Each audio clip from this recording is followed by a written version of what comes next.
Welcome back everyone. Welcome to civil services study. ये practice set number 149 है। ये test series R O A R O के लिए चल रही है।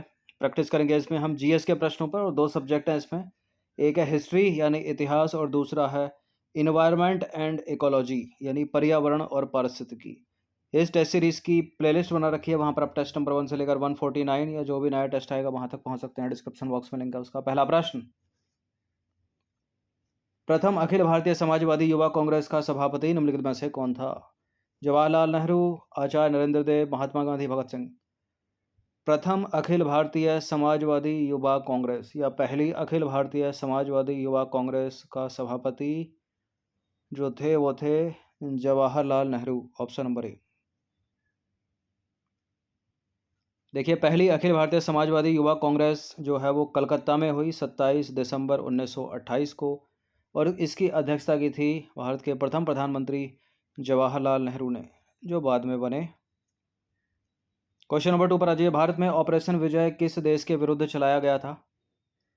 ये नंबर इस पर कॉल या व्हाट्सएप करके आप फुल टेस्ट सीरीज प्राप्त कर सकते हैं। आर ओ की पेड टेलीग्राम ग्रुप से जुड़ सकते हैं। पाकिस्तान के विरुद्ध चलाया गया था। देखिए, वर्ष 1999 में कारगिल विवाद के दौरान भारत ने पाकिस्तान के विरुद्ध सफल सैन्य कार्यवाही की थी, जिसे ऑपरेशन विजय की संज्ञा दी गई थी। ठीक है, वेब सीरीज भी कई बन गई इसके ऊपर। क्वेश्चन नंबर 3 पर आ जाइए। अलीपुर सेंट्रल जेल कहाँ स्थित है? आगरा, कोलकाता, फैजाबाद यानी अयोध्या, या Prayagraj. Alipur central jail UP में नहीं है, तो आगरे को हटा दीजिए, अयोध्या को हटा दीजिए, इलाहाबाद को हटा दीजिए। इसका answer option number B, Calcutta.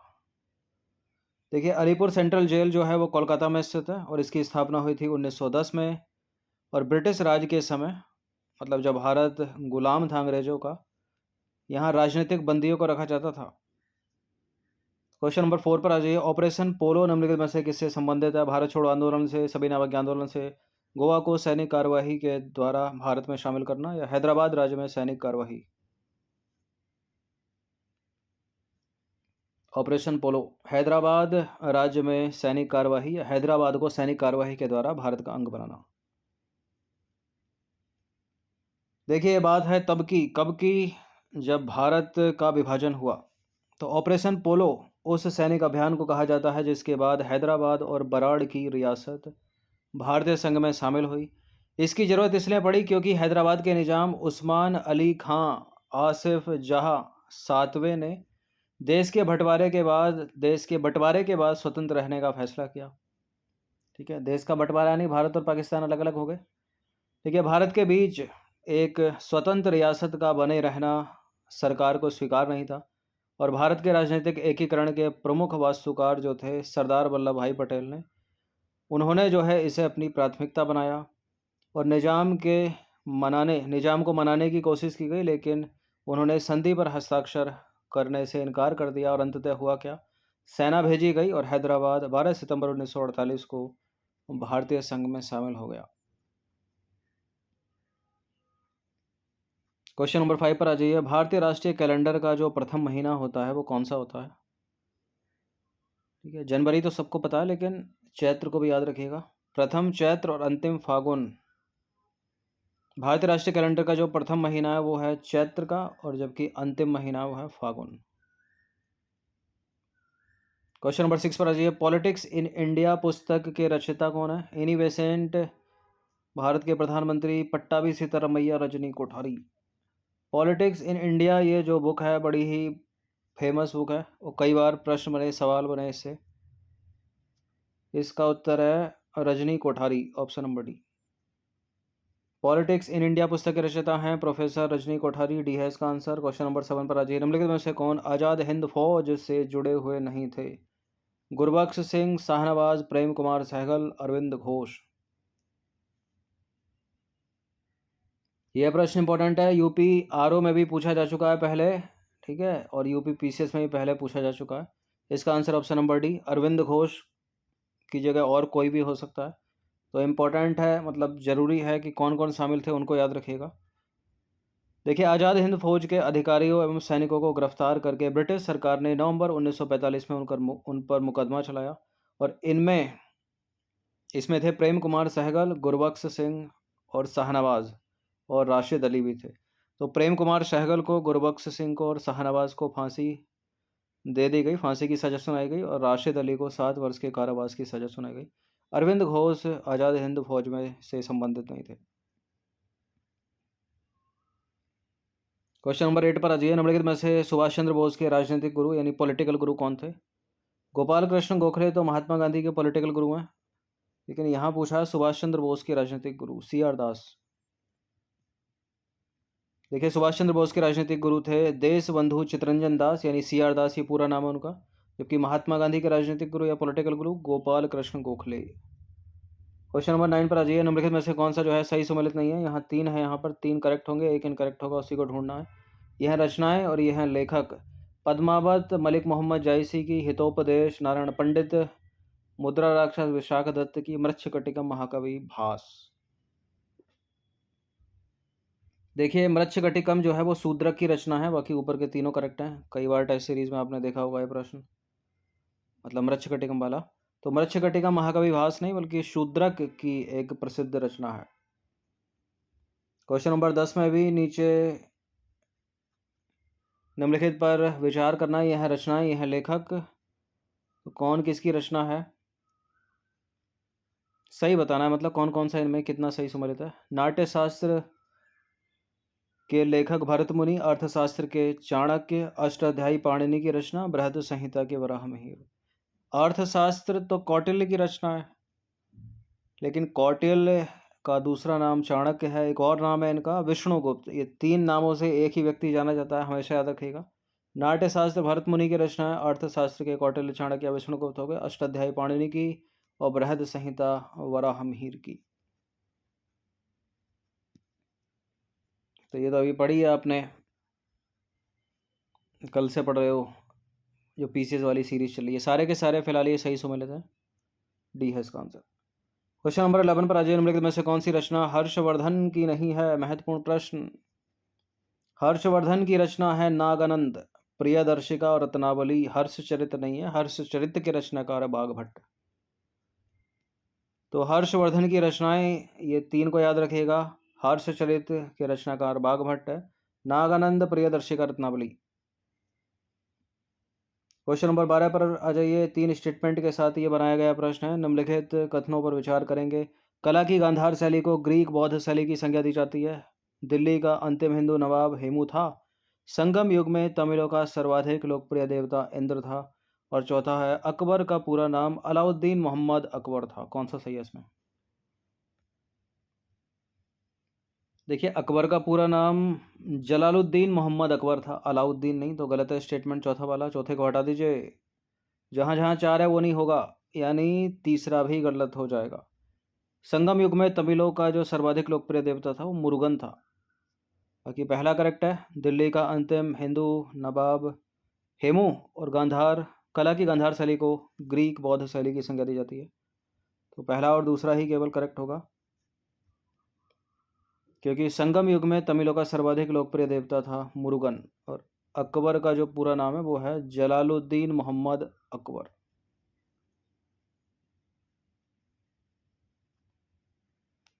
Number 13 पर आ जाइए। मोहम्मद बिन तुगलक ने किस धातु में सांकेतिक सिक्कों का प्रचलन किया था? एक तो अपने आप में ये सवाल है, सांकेतिक सिक्कों का प्रचलन किसने किया? MBT, मोहम्मद बिन तुगलक। कांसे के सिक्के थे वो? देखिए, मोहम्मद बिन तुगलक ने कांस्य धातु में सांकेतिक सिक्कों का प्रचलन किया, भी है इसका आंसर। यहाँ से स्टार्ट हो जाती है एनवायरनमेंट एंड इकोलॉजी। पारिस्थितिक शब्द का प्रतिपादन किसने किया था? Lamarck, Ernst Haeckel, A.G. Tansley, Johnson एवं मॉर्गन। लैमार्क नहीं है, जॉनसन मॉर्गन नहीं है, अंसर्ट हिकल सी है इसका आंसर। A.G. टेंसले ने पारितंत्र, यह है पारिस्थितिकी। तो जर्मन वैज्ञानिक अंसर्ट हिकल ने 1869 में पारिस्थितिकी शब्द का प्रतिपादन किया था। पारिस्थितिकी के अंतर्गत जीवों तथा वातावरण के परस्पर संबंधों के अतिरिक्त समष्टियों, समुदायों, पारितंत्रों, वायोम यानी जीवोम और जैव मंडल का भी अध्ययन किया जाता है। अच्छा, इसको इंक्रीजिंग डिक्रीजिंग ऑर्डर में लगा दोगे? एक सवाल आएगा आगे। चलिए, क्वेश्चन नंबर 15 पर आ जाइए। जैविक समुदाय कहलाता है जैविक समुदाय कौन सा कहलाएगा इसमें? कोई नहीं कहलाएगा तो आंसर डी होगा। जीवों का एक ऐसा समूह जिसमें एक ही प्रजाति के जीवों की संख्या जो एक ही क्षेत्र में रहते हैं तथा पारस्परिक क्रिया करते हैं। जीवों का एक ऐसा समूह जिसमें विभिन्न प्रजातियों के जीवों की संख्या जो एक ही क्षेत्र में रहते हैं तथा पारस्परिक क्रिया करते हैं। जीवों का एक ऐसा समूह जिसमें विभिन्न प्रजातियों के जीवों की संख्या जो अलग अलग क्षेत्रों में रहती है और पारस्परिक क्रिया करती है। जैविक समुदाय, देखिए पहले को एलिमिनेट करेंगे। जीवों का एक ऐसा समूह जिसमें एक ही प्रजाति के जीवों की संख्या जो एक ही क्षेत्र में रहते हैं तथा पारस्परिक क्रिया करते हैं।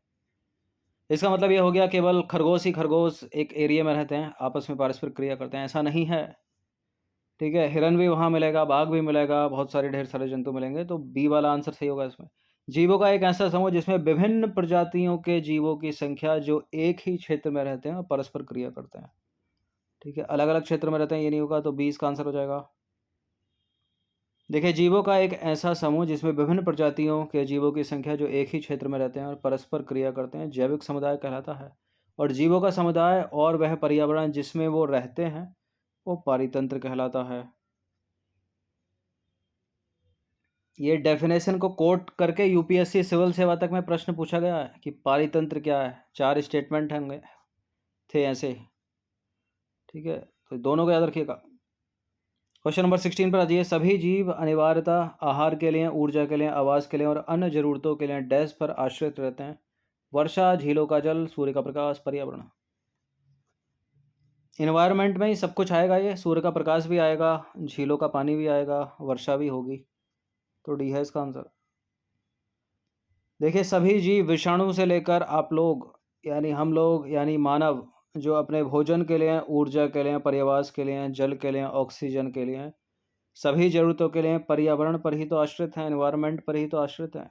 और पर्यावरण एक गतिशील यानी डायनामिक संकल्पना है। इसके 2 घटक बड़े इंपॉर्टेंट है, जैविक घटक और अजैविक घटक, बायोटिक कंपोनेंट, अबायोटिक कंपोनेंट। ये कौन कौन से होते हैं ये अपने आप में अलग से एक इम्पोर्टेंट प्रश्न है। ठीक है, तो जिसमें भी जीवन है ना वो जैविक घटक है। अब जीवन किसमें होगा? सारे जीव जंतु, मानव, सबके अंदर जीवन है, जैविक घटक। ठीक है, पेड़ पौधे, इनमें भी तो जीवन है, ये भी जैविक घटक। और जितने हो गए जिनके अंदर जीवन नहीं है, जैसे कि सूर्य का प्रकाश, मृदा, जलवायु, तापमान, आर्द्रता, स्थलाकृतियाँ, झीलें, पर्वत, पठार, नदियाँ, ये सब हो गए जैविक घटक।